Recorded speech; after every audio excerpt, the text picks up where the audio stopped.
नारद जी से पूछते हैं महर्षि वेदव्यास जी कि जब भी आप आते हैं आप हमसे सत्संग करने के लिए कहते हैं, तो सत्संग क्या है? तो नारद जी कहते हैं, मुनिवर, जीव अपने अनंत जन्मों के पुण्य कर्मों से संसार के पदार्थों को प्राप्त करता है, और जब जीव के बहुत अहोभाग्य लगते हैं तो जीव के जीवन की संत का प्रवेश होता है। और जब जीव के जीवन में संत का प्रवेश होता है तो जीव के भाग्य उदय होते हैं, और भाग्य उदय से सत्संग मिलता है। सत्संग से संसार की असारता को पता चलता है। सत्संग के मध्य से ही विवेक जगता है, वैराग्य जगता है, और मोह का नाश होता है। और जैसे जैसे जीव के मोह का नाश होता है, उसके मोक्ष का द्वार खुलता है। मनुष्य जीवन का लक्ष्य पशुव्रत नहीं है, मनुष्यव्रत है। जो कार्य मनुष्य पशु करता है वही कार्य मनुष्य भी करता है। आहार, निद्रा, भय, मैथुन, ये सभी प्रकार के पशु करते हैं। छोटी छोटी चूंटी भी अपने पेट की कुशलता शांत करने के लिए दिन रात भाग रही है। चूंटी भाग रही है, मुर्गी भाग रही है, कुत्ता भाग रहा है, गाय भी भाग रही है। अर्थात सभी प्रकार के पशु पक्षी अपने जीवन की जीने के लिए, पेट की कुशलता पूर्ण करने के लिए दिन रात लगे हुए हैं। आहार की चिंता उनको भी है।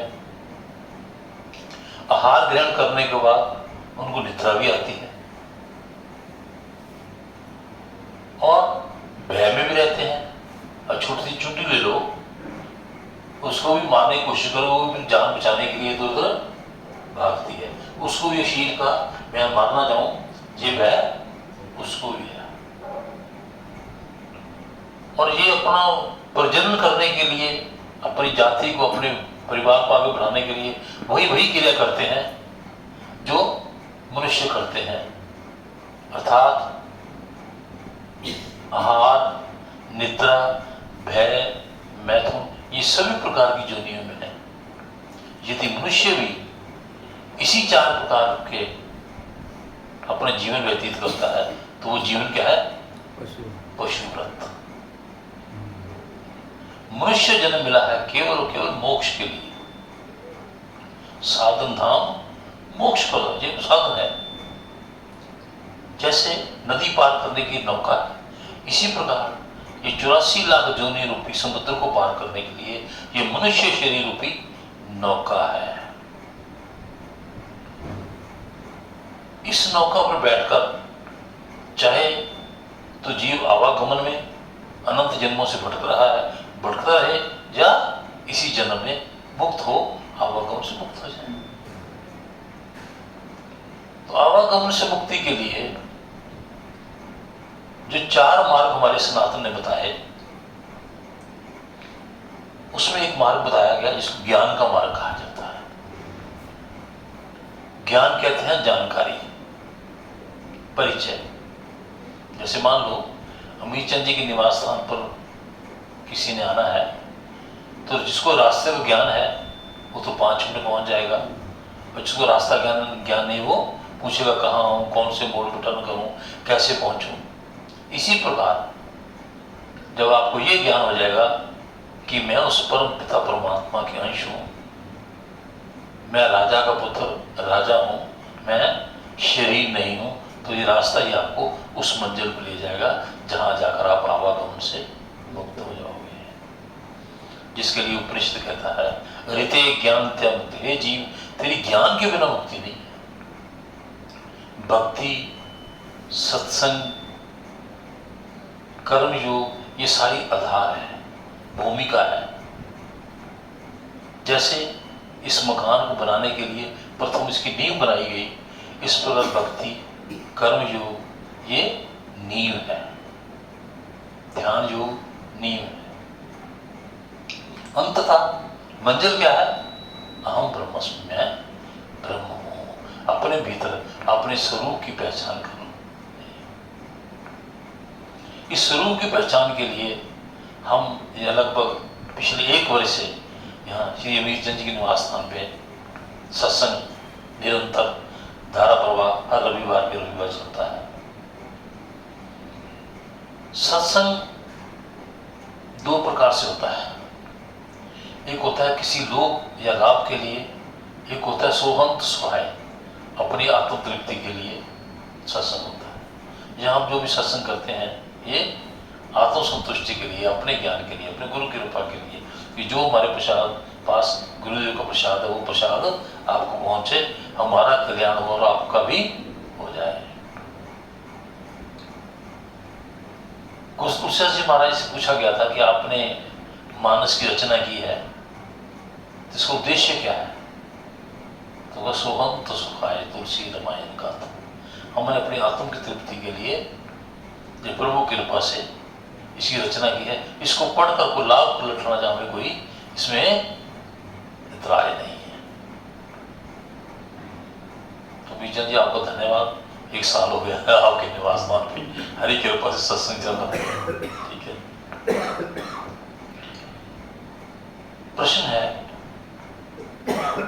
कि मोक्ष क्या है और बंधन क्या है? मोक्ष कहते हैं बंधन का खुलना और बंधन कहते हैं बंधे हुए। बंधन आपके भीतर है और मुक्ति भी आपके भीतर है।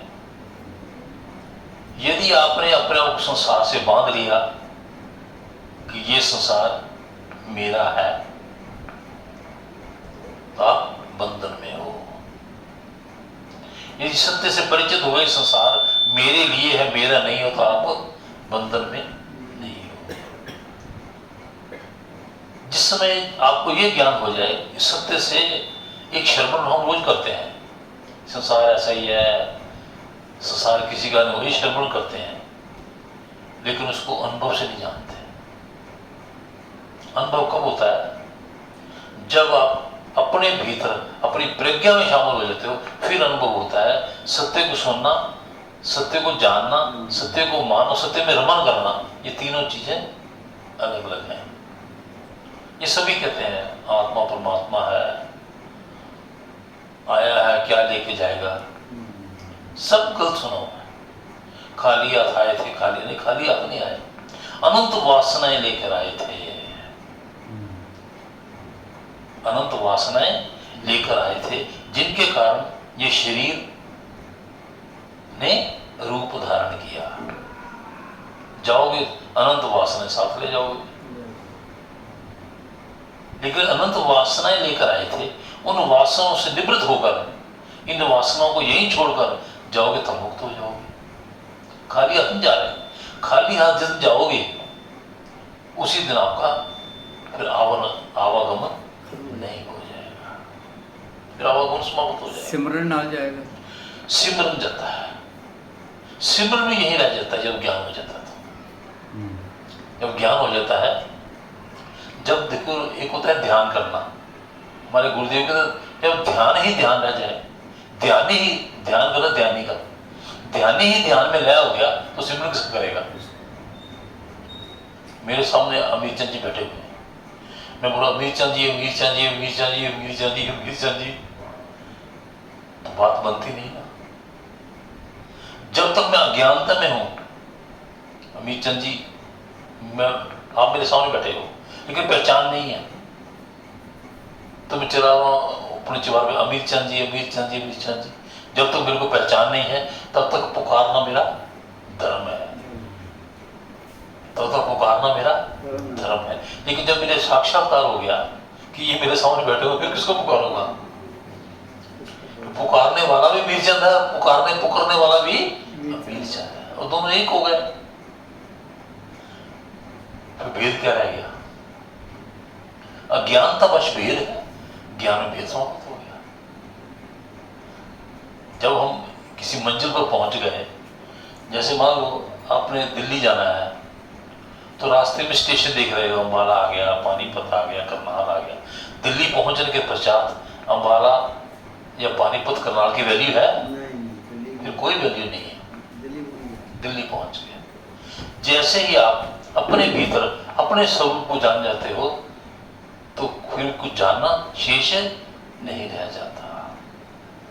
कबीरा एक न जानिया तो जानो सब अनजान, कबीरा एक ही जानिया तो जानो सब कुछ। उस एक को जानते ही सब जान जाते हो, सब माया प्रपंच सब जान जाते हो कि ये माया है, ये माया नाच रही है। फिर माया ना, जिन संतों ने पहुंचे, अब अज्ञानी को कह दो और ज्ञानी को, दोनों भाषा के अंतर है ना। दादू साहब को कॉला बड़ा है, माया महा ठगनी हम जानी, माया महा ठगनी हम जानी। मंदिर में मूर्त बन बैठी, तीर्थ में भाई पानी, माया महा ठगनी हम जानी। इस माया ने मंदिर में एक रूप ले लिया और तीर्थ में पानी बन गई, माया निछा रही है। हम निंदा नहीं कर रहे, सत्य जानिए। कांवड़ यात्रा जो लेकर जा रहे हैं, जल लेकर जा रहे हैं, कांवड़ यात्रा का एक आस्था है, चले रहे हैं, चल रहे हैं, चली बीती चली बीती चली बीती, लेकिन सत्य से आप विज्ञ हैं। लेकिन संत एकनाथ ने कांवड़ यात्रा की, संत एकनाथ जी कांवड़ यात्रा लेकर जा रहे थे, तो हरिद्वार से जल लाए और जब मंदिर की शिवालय पहुंच गए, रास्ते में गधा प्यास से तड़प रहा था, गधा प्यास से तड़प रहा था। तो सब जा रहे थे, तो गधा प्यास से उन्होंने जो कांवड़ का जल था उसको पिला दिया। अरे पापी क्या कर रहा है, हरिद्वार से जल लाया है और तो गधे को पिला रहा है, तो वहां पर शिव जी में क्या चढ़ाएगा? तो संत एकनाथ जी कहते हैं, इसके बीच जो शिव बैठा है उसको पिला रहा।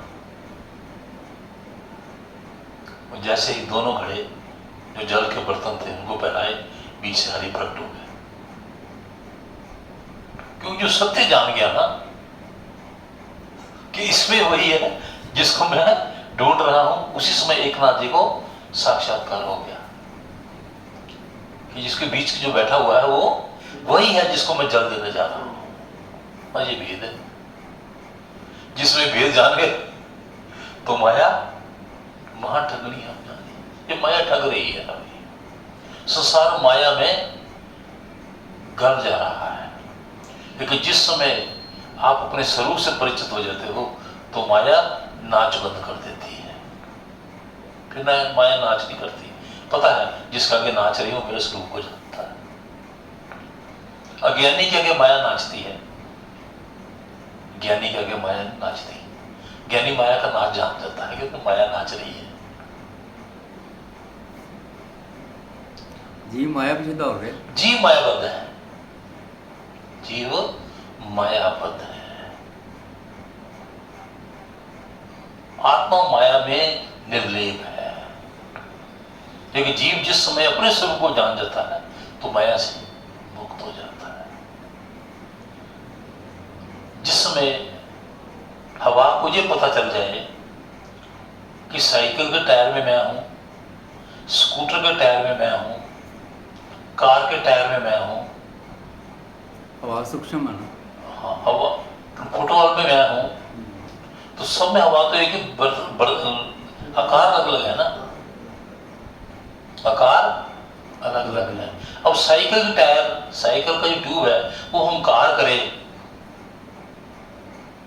वो हंकार करे, या कार की ट्यूब हंकार करे, या ट्रैक्टर की ट्यूब हंकार करे कि मैं सबसे बड़ी हूं, बीच में क्या है? इसी प्रकार सब में वो चेतन सत्ता एक है। जिस समय आओ अपनी चेतन सत्ता से परिचित हो जाते हो तो सब जानते हो कि सब में वही एक विराजमान है। उस एक को जानते हैं, सबको जान जाते हैं। उस एक की सत्ता कितनी पावरफुल है। ये हमारी जो आंख है, मल्होत्रा जी, इस आंख में प्रकार के रंग देखने की कैपेसिटी है, रंग देखने की। कैपेसिटी है। इन कानों को सुनने के लिए आपके मोबाइल हैंग हो जाता है, और